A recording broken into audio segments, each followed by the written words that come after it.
I think Chris has a way of pulling in when you're watching his films. So naturally, the same thing starts to happen with the music. One of the first things that people would expect when you go to see a movie of this scale, sit in a movie theater, is to hear the sound of a big cinematic orchestra. And you've seen that before, you've heard that before. For this one, Chris wanted it to be different. We wanted the film to feel like a recognizable world to people, even though it was going to be ancient Greece. We don't want it to look and feel like previous movies that take on this kind of classical world. What can we do that's more timeless than that? I knew that in order to create this completely original world, I also had to get out of my comfort zone and find sounds that I haven't worked with before.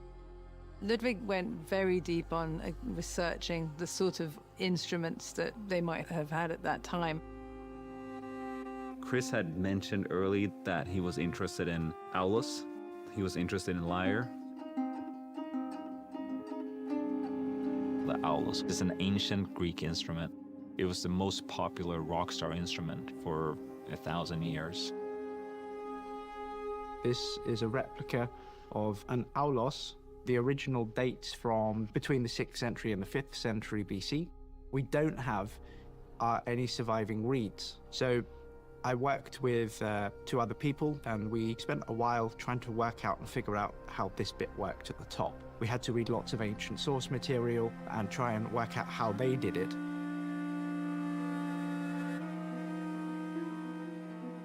This is a reconstruction of an ancient Greek lyre. To be able to play it in a philological way, we have to do research between iconography, philological sources, and the personal experience as a musician.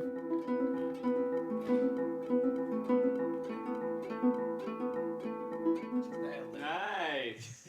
Wow! You nailed it. Another thing that Chris mentioned too early on in our conversations was to use bronze. You know, this is the Bronze Age, so gongs, you know, for example, made of bronze. You know, you can make these instruments sound a way that you never heard them before. And started to experiment with a lot of other stuff, hitting walls, hitting railings, hitting, you know, any kind of things you could find outside, like scrap metal or air conditioning units.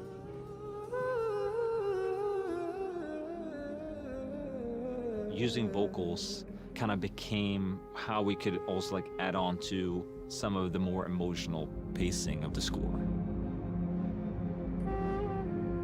There's real intimacy and humanity in the soundtrack, and I love that because it sort of subverts all your expectations. My dad is coming home, bringing vengeance, bringing it all.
Mm-hmm.